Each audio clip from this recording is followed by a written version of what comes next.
ishlab yurgan odam, aka, mana misol uchun o'sha men oldimga kelayotgan odam ham nimadir sotishi mumkin, kimnidir uyida xizmat qilishi mumkin. O'zidan kelib chiqqan holda odamga muomala qilish kerak. Mayli o'lib ketadigan dunyoda bir-birini ezmaydi-yu.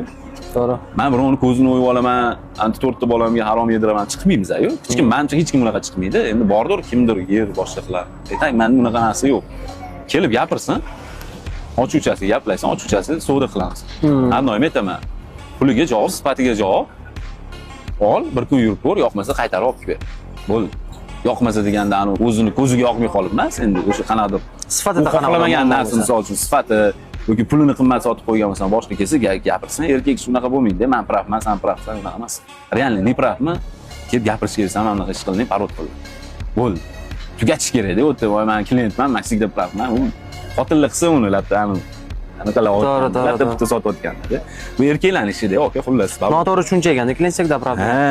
O'zi hamma savdoga taalluqli, lekin imенно bizning erkaklarning sohasi, erkaklarning ishi, mujiklar keladigan joy. O'shaning uchun mujikchasiga gaplashish kerak, xullas. Joningiz sog' bo'lsin.